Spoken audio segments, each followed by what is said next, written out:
Museum of Racing and Hall of Fame. Welcome to Horse Explorers. Each week, the museum will share a short program about horses and horse racing with a related activity or project. Today, we are going to learn about the anatomy or body structure of a thoroughbred horse. The body of a thoroughbred horse is made up of bones, muscles, organs, and skin. There are 205 bones that make up a horse skeleton.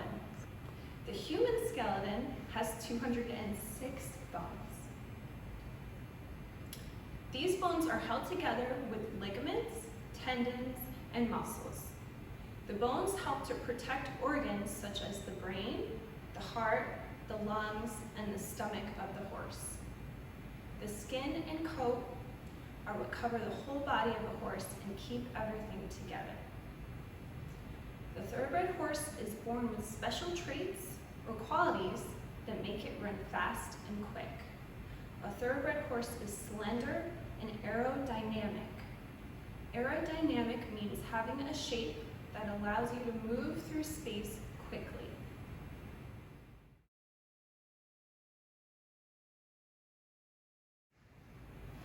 The legs of a thoroughbred are light but powerful.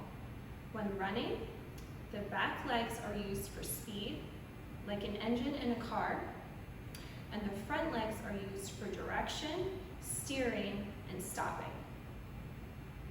A horse's hind legs or back legs can propel it up to 45 miles per hour. The back of a thoroughbred horse has many muscles. The sloping shoulders, in particular, allow the horse to move fast and take long strides or steps when running. Lastly, the horse has a long neck. The long muscles of the neck move together with the front legs to propel the horse forward. This helps the horse to run fast. It's a combination of the bones and the muscles working together throughout the body that make a thoroughbred horse a great runner. Let's look at a horse skeleton and human skeleton to compare and find similarities.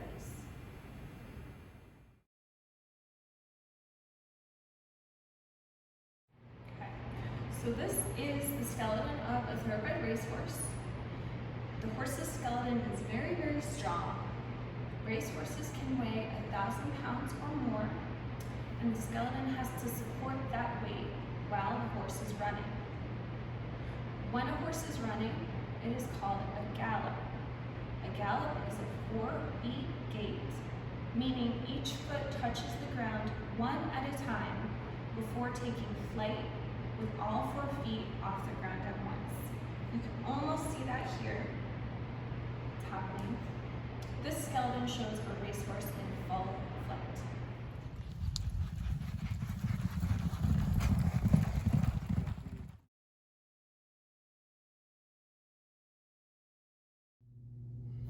Alright, so today you can build a horse skeleton. You will need these materials. So this is the horse skeleton outline. You can download that with the link we provided. This is about 13 full-sized Q-tips and then total, and then 3 of them you cut in half. So it's 6 little pieces. Scissors to cut them and a glue stick.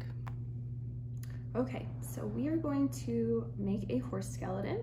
The first thing you want to do this project is you want to download the horse skeleton image, and you can find that in the link provided. You can print it out. It doesn't have to be color necessarily, but gives you a sense of where the bones are on the horse. So once you do that, next thing you want to do is to grab scissors. You're going to cut 3 of your Q-tips in half, about in half, and you'll use those for different parts of the horse, so in this case the ribs. And then after you have all your Q-tips nearby, you want to get your glue stick, and you can do it little by little. I think I'm going to start by doing the leg bones and putting your glue down first. You want to really make sure you get a lot on there and that you put it right on and push. It's going to take a little bit of time for it to dry. says you do one at a time. So that's the first one, and the second one. Also, the glue really sticks well on the cotton part of the Q-tip, so that's a good thing to keep in mind. And then we'll do that. The other thing to keep note of is that you can bend the Q-tips so they're a little bit more realistic with how the bones and the skeleton is formed. So it just gives it more of that realistic look. It's nice to have purple glue. I know where it is, but it doesn't have to be that either. So I'm gonna give you a little show. That's what it starts with for those. All right, now we're gonna move on. Your little pieces of Q-tip you can put on the ribs. And you can do more of those at a time. So a couple, kind of trying to fill that in, you know, a little bit of space in between. And it gives it that texture too, which is fun. So we'll do all 6 of those, spread them out. Again, make sure that the cotton part of the Q-tip has most of the glue, because that's where it sticks onto best. Do that, so those are the ribs. Then we'll do the neck. Put a little more glue in there. Make sure it stays. Push that down.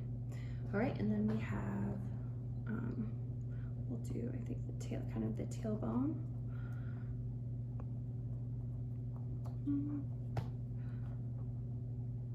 Leave that there. We'll do the backbone. We're almost there, almost done.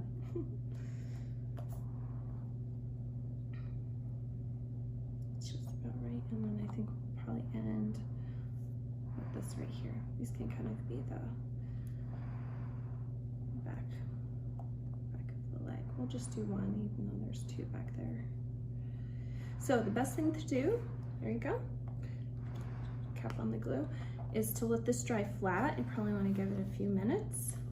Kind of hold it up, hopefully everything will stay, but that's your final product, your horse skeleton. We would love to see your creations, so if you want to share that with us on the museum social media pages and tag us, we'd love to see what you create. And thank you for joining us. We look forward to seeing you next week.